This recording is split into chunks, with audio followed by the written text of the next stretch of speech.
Here at Naughty Dog, animation has always been really important to us and has been heavily focused on. And so we knew we wanted to raise the bar of what we're doing and what the industry has been doing as a whole. And one of those things is to really allow the character in the game to show emotion. And so you'll really be able to see that he's showing fear, that he's intimidated, that he's confident, or that he's insecure, that he's determined. And so all of that will come out and just really add a lot more life that wasn't there before in the game. We had three main goals animating this character on this project. One of them was to achieve realistic movement with a really good sense of weight, and the other is fluidity. We wanted him to smoothly go from move to move without popping from state to state the way we see in a lot of other games. And you put those two first goals together and you get really fluid animation. It looks really good, but it's really slow and unresponsive. So the third goal, and the most important goal, is to get responsiveness. One of the things that makes Drake so lifelike is the sheer volume of animations that we're doing on this game. We're doing about 10 times more than we've ever done in the past, which is huge. I mean, it's a huge step, 10 times the amount of animation. With the variety that we're adding, the layers that we're adding on top, to try to mask all that so you don't see the same thing, and you see a lot of organic nature of the character, and that really gives it this humanness. What makes this game truly next-gen has been the focus that we're doing on movement.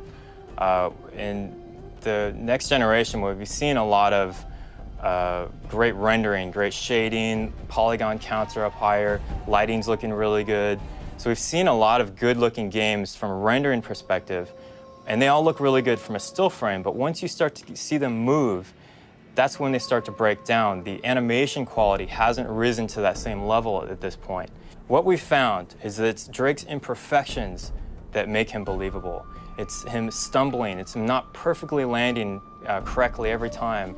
And so one of the things that we wanted to do with him is make him a kind of an everyman put into an extraordinary situation. And we hope that comes across, that he doesn't do everything perfectly every time.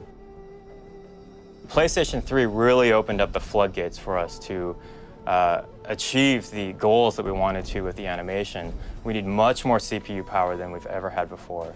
And the amount of memory that we have to work with now just really allows us to have the quantity and quality that we need, especially with the layers that we're doing and all the processes that are going on right now.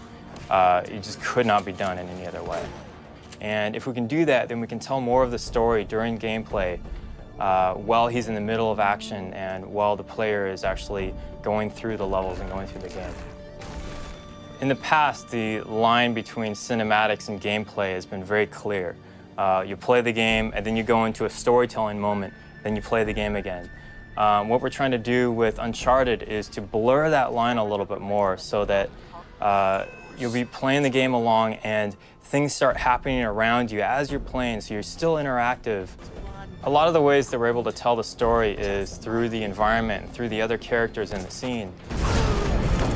Don't you guys usually just cut off a finger or something? We don't have to cut to a cutscene in order to deliver a line of dialogue or a story or things that we want to portray to kind of lead the character on and lead Drake and the player on to the bigger story that's unveiling. So all that will happen while you're playing the game.